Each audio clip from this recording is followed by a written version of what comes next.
Oh no, you're just telling me I can't get free money from the government and never pay it back? You gotta be another level of stupid thinking you can go get a PPP loan and never have to pay it back. Boy, the karma is hitting them harder than a frickin' freight train. Let's get straight off into this, bro. Y'all might not see me too much longer. I ended up getting a letter in the mail from the IRS. Cooked. That fucking PPP loan got my motherfucking ass. No, you got you, dummy. The PPP loan didn't get you, you got you. That shit got me. I took out a loan for $50,000 and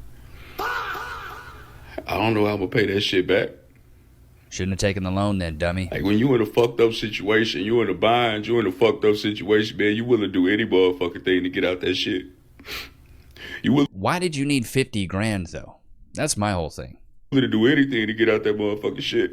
You know, I was just in a tight spot. I was in a tight spot and I needed some money. And I didn't know they was just offering people money. And it's just like, we was in a motherfucking recession and the fucking pandemic, man. Wasn't nobody working for real, man.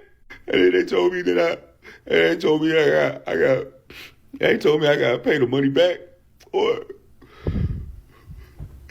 I'm gonna face federal prison time, dog. Federal prison time, man. For some, it's like y'all was just trying to, it's like this was a setup or some shit. It wasn't a setup. As long as you weren't stupid enough to go get money that you didn't actually need or deserve, you were fine. Chat, I'm pretty sure there's a lot of us here that didn't go get a PPP loan. Did anybody here get a PPP loan? Don't worry, I'll wait. A lot of you guys are tax-paying citizens, so none of us are probably facing federal charges because we didn't go get a PPP loan. Talk y'all on, but I'm on the side where they're talking about federal sentencing for fraud due to the PPP loans during the pandemic. Grants, all type of business loans. And this young lady's story, she was doing this countdown, like, 30 days, sharing her story, how she ended up in the situation. She ended up getting sentenced to 9.5 years. So almost 10 years. They do it by months. So it's like 120 months is what she got. 114, I think. And I am just on this lady's page watching her story, talking about her really preparing her life to spend almost 10 years behind bars. And she has very, very young children. Like her youngest child is like 8 months old. And of course, there's a lot of mixed reactions to this. And she has other kids older, but the youngest was 8 months.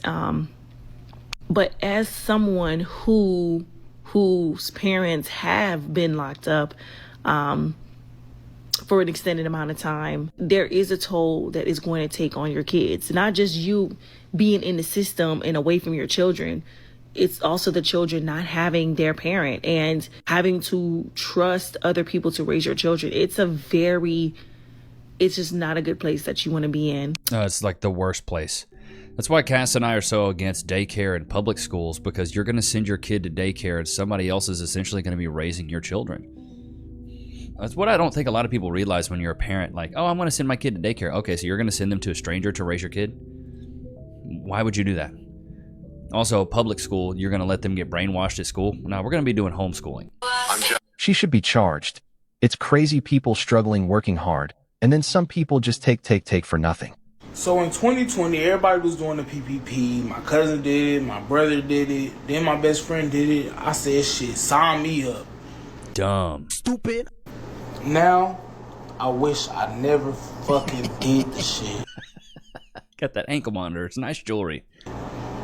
So, bro, 4 years after the money already spent, I get a knock at the door the other day. Boom, boom, boom, boom, boom, boom, boom. Dallas Police Department, open the door. We know you're inside. Shit, I opened the door because I ain't do shit. What the hell y'all banging on my door like that for? Put your hands behind your back. You're under arrest. I'm like, damn, what the hell I do? Can I put my dog up? They're not giving me no information. Not letting me put my dog up. Get to the van. Take me downtown. I'm in booking, asking, what am I being arrested for? They're not giving me no information. I find out when I get in front of the judge, I got 4 charges. Bank fraud, wire fraud, making false statements, and tax evasion. So the judge never mentioned PPP. So it's not registering to me what am I actually here for. So he set my bond at $20,000. I go back to my cell. I'm talking to my cellmate and I tell him about the charges. He like, bro, that's for PPP. I'm like, how you know? Tell me why this man tell me that it's been at least 50 people that came through within the last week with the same charges. So the jail is overpopulated. The court's backed up for months. My next court date isn't until July. After I make bail, they tell me I gotta go on an ankle monitoring bracelet. And this bitch hurt. Bro, I can't leave the house. I can't smoke. I can't drink. I can't do shit. And mind you, Hey, bro, we're supposed to feel bad for you. You stole a bunch of money. It's like a bank robber, you know, admitting that he robbed a bank and then mad that he got caught up. Yeah, but they're wanting all the money back, and now I'm going to jail for it. This isn't fair. I shouldn't have to go to jail. Like, bro, you gotta be another level of stupid. You gotta be another level of stupid to think that you can steal money and then nobody cares, and you can just keep it. You gotta be so stupid, bro. Everybody wants to know, what did I spend my PPP money on that's worth me going to jail for 20 years? None of it's worth me going to jail for 20 years. Let's just get that out the way. But I did get this $10,000 limited edition Michelet watch that I really wanted. I got this $1,600 Gucci bracelet that I absolutely... I'm sorry, chat. I just can't. I can't justify. This is a ring. This ring right here is from Shein, and I paid $3 for it. I got like 5 of them. There's no, unless you like watches, which I do like watches, I'll spend some money on a nice watch. But if you don't have it like that, my whole philosophy on buying things is if you can't buy it 3 times, you can't afford it. So you really want a nice new pair of shoes, maybe they're $100. If you couldn't afford $300, you can't afford those shoes. If you want to buy something, if you can afford it 3 times, then you can afford it. That has helped me save so much money. Love. I also picked up these lovely Gucci shades, and I adore these. Also got me a pair of Cartier shades. If you're not from the Midwest, you don't know about the Cardis, baby. I also got me these pair of Alexander McQueens, which I've yet to wear, but I'm gonna wear them one day. Alexander McQueens, I actually have a pair of those. They're the most uncomfortable shoe ever. They are like rock hard. The leather is super stiff. I don't suggest getting them. And then my favorite purchase is this $1,700 Gibson guitar. You know, I don't know how to play the guitar, but stupid. I was gonna put LED lights behind it and put it on my wall in my room and have it look all pretty and all that stuff. I never got around to doing it. You spent $1,700 on a guitar that you don't even play. This is why you should go to prison for 20 years. And then besides that, I just got like little knickknacks. This shirt. I got an iPad. I took a trip to Atlanta, me and my friends. I only paid for myself though. Just little stuff. Yeah. None of it was worth it, but y'all want to know what I did with the money? That's what I did. I appreciate. I mean, yeah, you gotta give it to him for being transparent about the whole thing. But boy, you a whole other level of stupid for you got to be a whole other level of stupid for thinking you wasn't gonna ever have to pay that money back. You could just get a watch, you could get bracelets, you could get shades. It's just adults acting like children. When it comes to these PPP loan arrests, I'm going to be the one to say the quiet part out loud. Go ahead on I then. don't care about the fact that fraud was committed, and you're not such a person of moral high ground or high integrity that you feel like, yes, justice is finally being served for those that committed scams 4 years ago. No, what it really is, the elephant in the room is, a lot of y'all believe the people that have always done worse than you should never be on the same playing field as you or doing better in life than you. No, don't do that. It was the same thing when don't do that. getting those unemployment checks and they were getting somewhere around $3,000 a month, and people who were still going to work not making the same thing, they were upset at people who were collecting unemployment because they felt as though, why is this person making all this money and I don't even make this money and I'm the one that has to go into work. Right. And don't but you get it though. Because I know y'all like to tussle. Couple things, because we gonna listen to some more of what she had to say. I got time today. I'm out here walking. I'm walking down the fucking Arlington Expressway. It's a long story. Look at my story to understand why. I'll never be ashamed to say that I was salty at this situation or that situation because somebody... Yeah, no, I was salty too when people were getting $3,000 checks, but I also knew it was temporary. It wasn't going to last forever. It wasn't going to be your forever income. You weren't going to have it for the rest of your life. And at least I had a job that was going to give me income afterwards, which I could also earn commission. You were going to have it for a short amount of time and probably not manage your money well. So in reality, it probably hurt you more than it helped you. Now getting arrested for something that happened 4 years ago, it's giving weird. It's giving hater. It's giving... type shit. Why couldn't that be me? Because Type shit. Truthfully, if you didn't get caught, If you wouldn't have gotten caught, you probably would have done it yourself. Type shit. So this is another point I want to hit on. No shit. If we could have all got $100,000 loan, got it forgiven, and never got caught, we would have all did it. Yeah, we would have all done it. But from going to college, I had to take out a few loans. They weren't very much. They were like maybe $3-4 grand. And I knew that you got to pay loans back, typically with interest. Woman is online complaining. And it's just kind of the way of the world. And I think if your parents do a half-butt job raising you, they should tell you, hey, a loan. And you shouldn't even know this as a kid. You borrow something, you never give it back. You know, kids are going to get mad. People are going to get upset. Like, that's why it's my whole philosophy now. It's like, I don't want to owe anyone anything. I think it's, I don't know. For me, I don't like owing someone or being in a deficit to someone because they kind of hold it over your head. Ain't that right, Loki? I've fallen at work and been injured. Oh, wait. I should call my lawyer.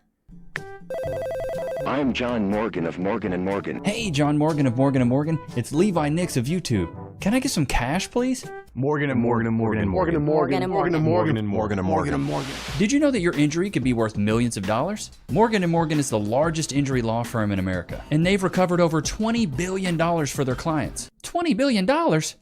That's a lot of cash. The insurance companies tried to lowball me, but Morgan & Morgan was able to take my pain and suffering and turn it into cold, hard cash. It's almost a good thing I was injured. But wait. How much is Morgan & Morgan gonna cost me? You never owe them legal fees unless they're successful. So it's completely free unless you win? Yeah. Hiring a lawyer? That sounds like really difficult. It's actually super easy. You can just go to their website, and in a couple clicks, you can find out if you have a case. And you can literally do it from your smartphone. And remember, there is only one Morgan & Morgan. Wait, but it's two names though. How is it? Give me the script. Oh, both their last names. Okay, I get it. Okay, roll it. You can start your claim today by going to forthepeople.com/Levi, found in the description below. So if you're injured, you can trust Morgan & Morgan. Oh, Loki boy. Does somebody want a treat, bud? Free.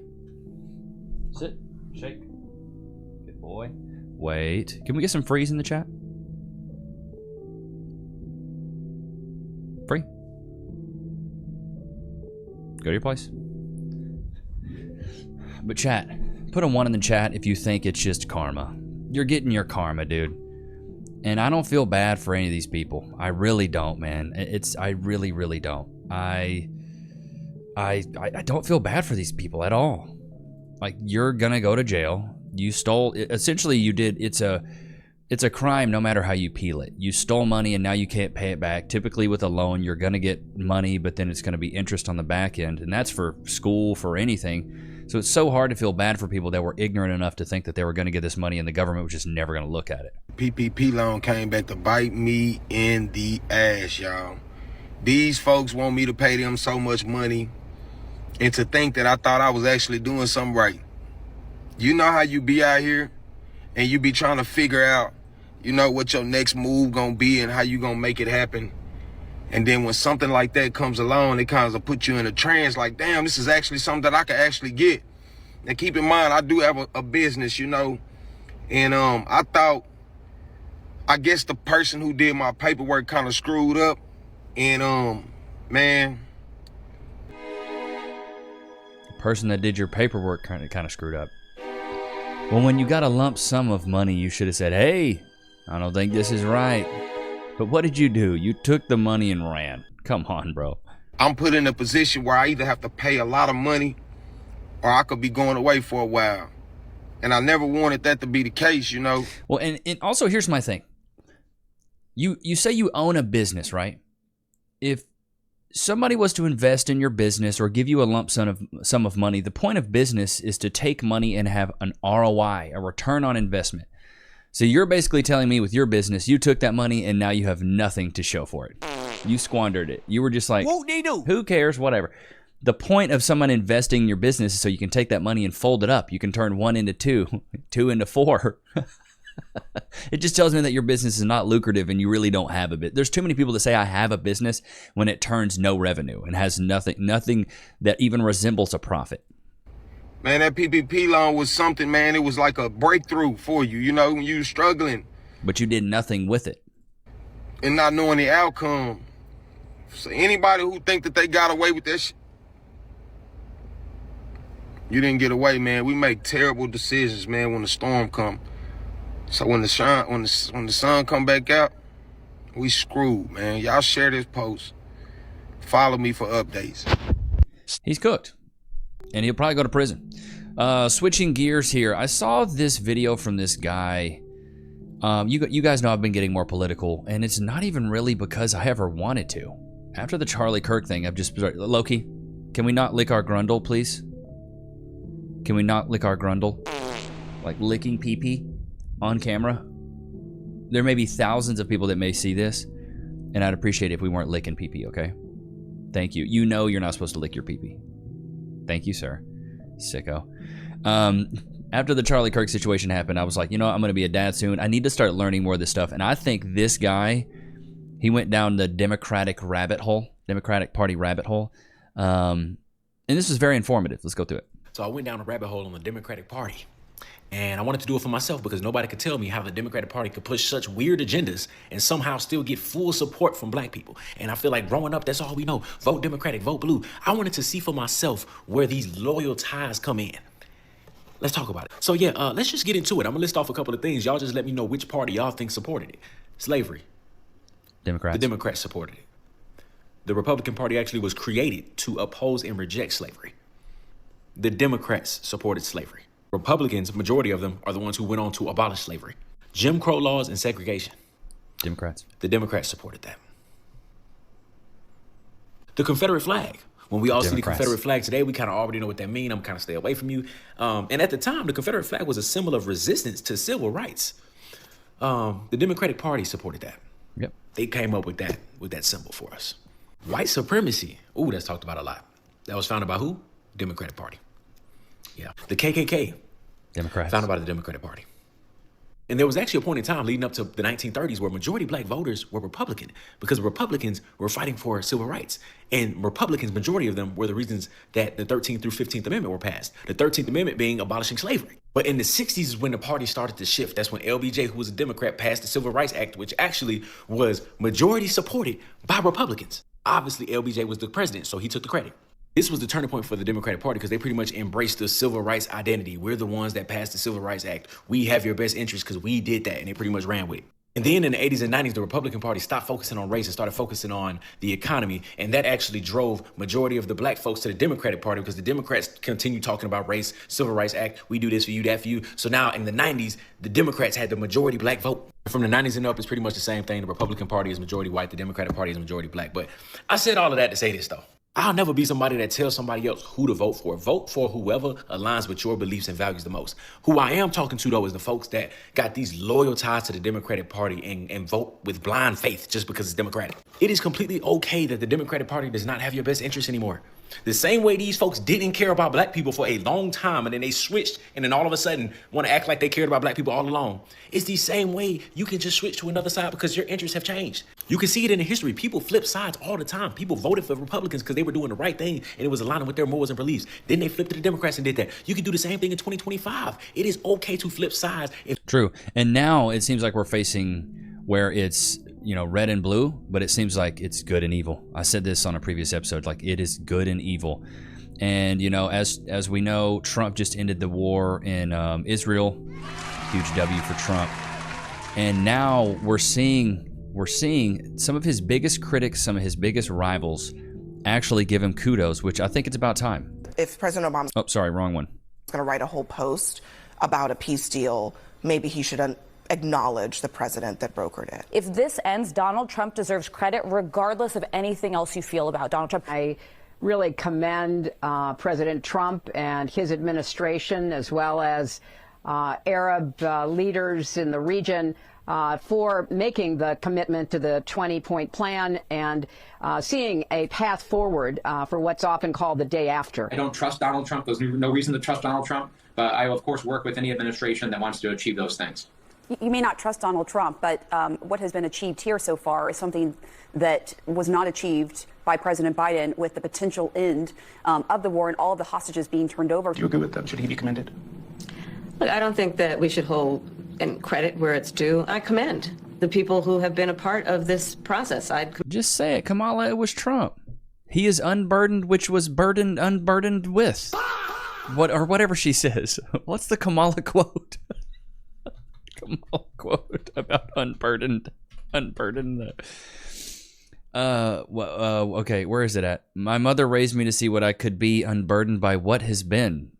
You know, there you go. Unburdened by what has been. He's unburdened, but by what has been. And the Qataris, the Egyptians, and the president. Is there any message you'd like to send to President Trump after the release of these hostages today? Look, I'll thank him. How much credit does President Trump deserve for this deal? I think he should get a lot of credit. I mean, this was his deal. He worked this out. He sent Steve Witkoff and Jared Kushner, over to negotiate this, and so far has gone well. Hopefully the hostages get released here. Might not be within 24 hours, but certainly I think by Monday. And that's progress. It's a terrific day for the hostage families. It's a terrific day for President Trump, for our national interests. You're right, we don't know how the story ends, but stories are made up of chapters. How can we all celebrate this thing?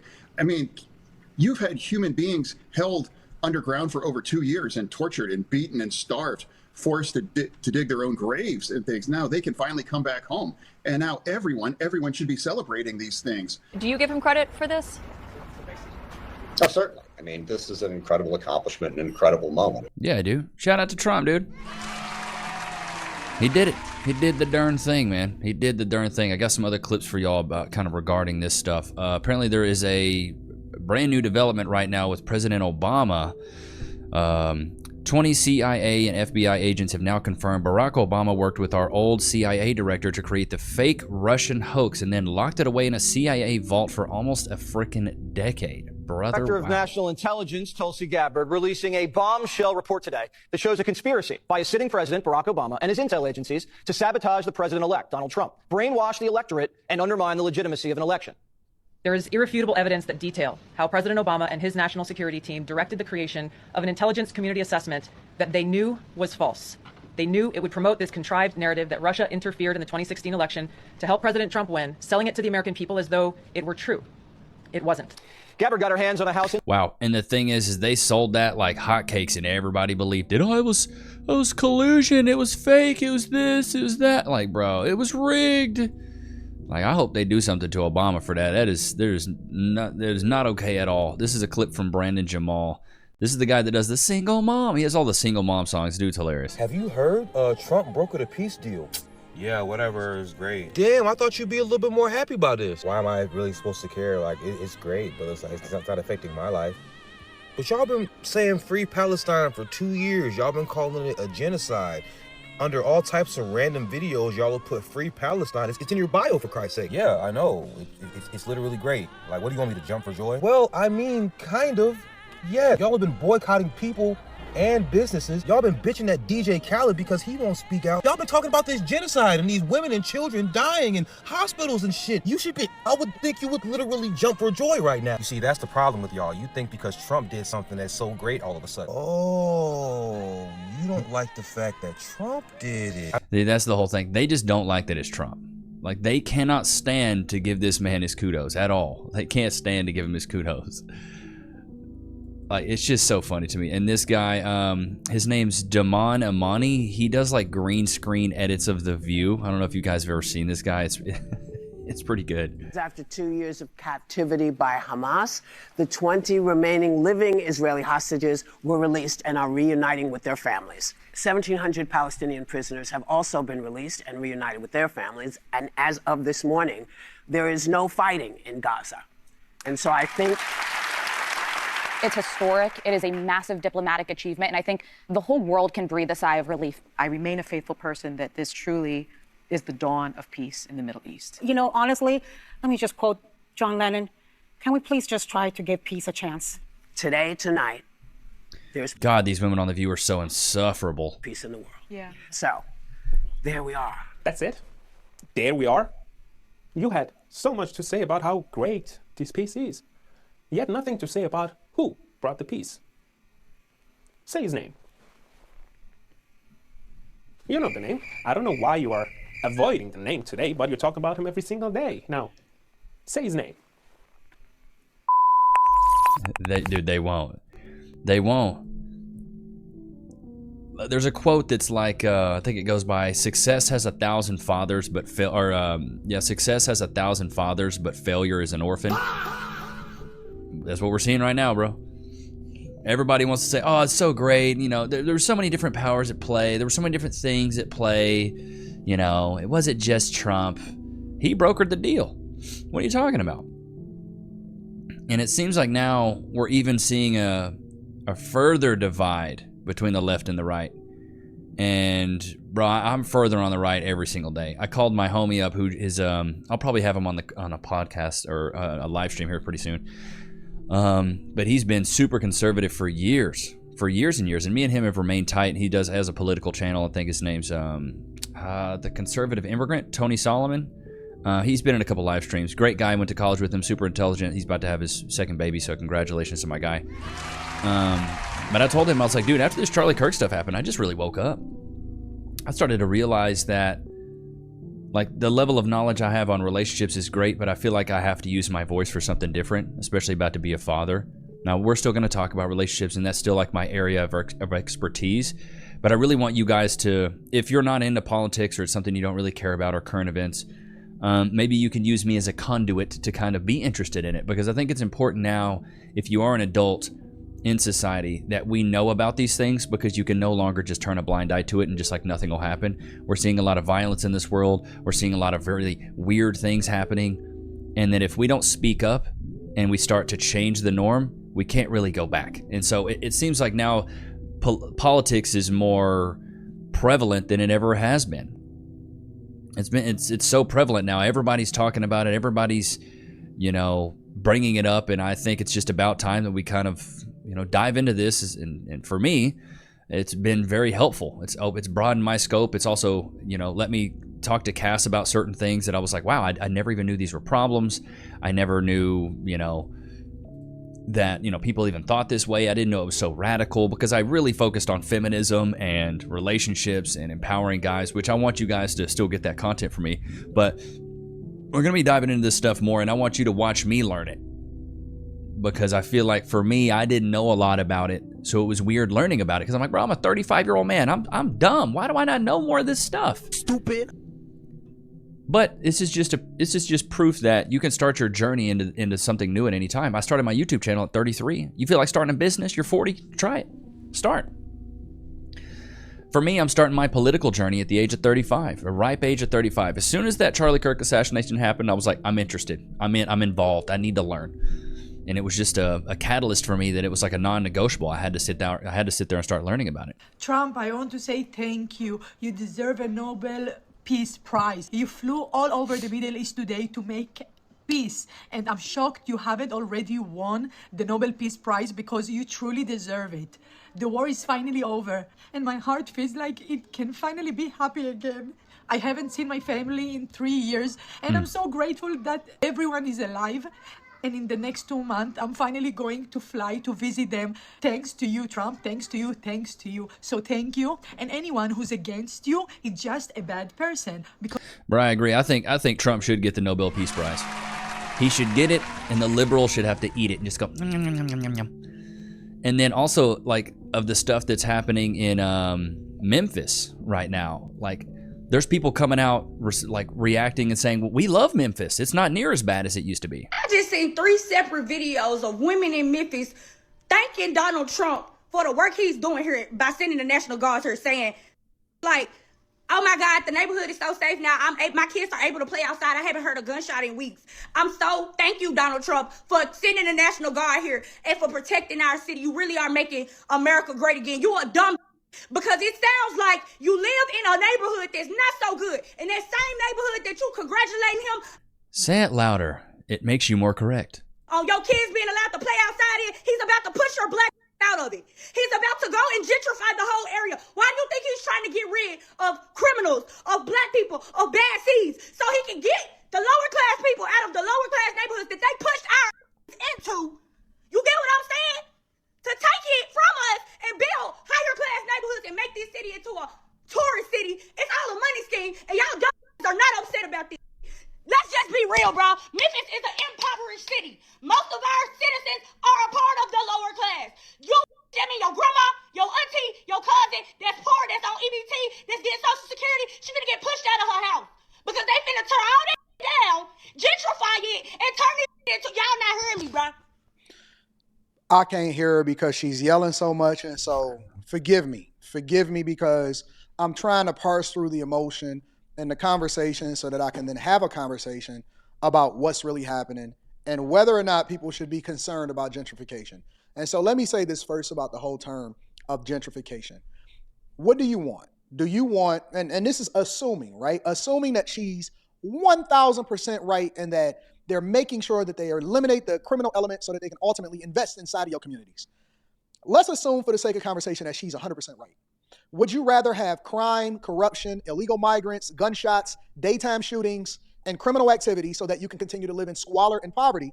Or would you like to raise the property values, have people come and invest in, and actually make it a tourist destination? Because the only time that they then rebrand it as gentrification is if investment is made inside of the black communities, which is so funny because I was listening to these poverty preachers go inside and talk about the fact that they didn't want the National Guard, they didn't want safety, and they just wanted more money to be invested inside of the community. Yep. I mean, Anton Daniels hitting the nail on the head. I have one other clip. Y'all know I like to keep it funny, bro.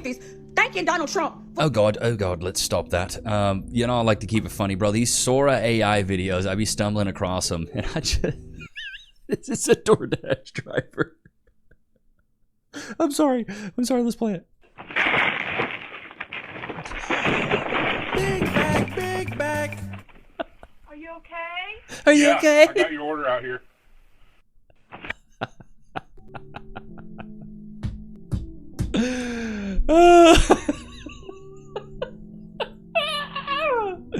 I'm sorry, dude. Let me look up some other clip. That I can't end just on that one, bro. Some of these clips, dude, are this is one of Jesus walking on water at the Olympics, bro. And they're off. Oh my Jesus Christ! No, look at that. That is literally Jesus Christ He's running halfway on the down water. the pool already. He's not even swimming. Cloak and all, touching just the wall now. 7.6 That's a world. Jesus Christ! Oh yeah, it is Jesus Christ. He's walking on water. Oh my God! Oh, dude, there is no way. So they got Albert Einstein as a UFC fighter. The timing from the old genius is unreal. Tax Tesla. The professor's pressing forward. Are you kidding right me? into Mount. Hammerfist raining down the arm. There it is. Oh my God. Dude, this Sora AI, it's going to get so good. Chat, put a 1 in the chat if you agree. It's going to get so good eventually where they're going to make a movie entirely by Sora AI. It's got to be coming soon. It's already too good. This is Stephen Hawking on WWE Slam right here. He's got Hawking up. No way. He's lifting him straight out of the chair. This crowd cannot believe what they're seeing. Devastating slam. My goodness. I am still... Just set him right back in the chair. Why are they doing Stephen Hawking like that, bro?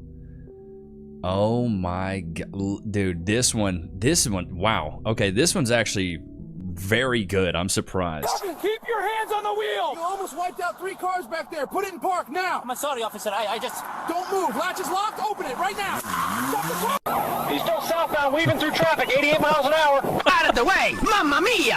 Are live over Interstate 75 where that red go-kart driven by the man known as Super Mario is still running from troopers. He's in the center lane right now, weaving between... Man, I'm sorry, Chad. I just had to cover some of those clips. But Loki, did you like those clips? But I hope you guys enjoyed today's episode. Don't forget to like, comment, subscribe. It was good to have you guys out, man. Until next time. Peace.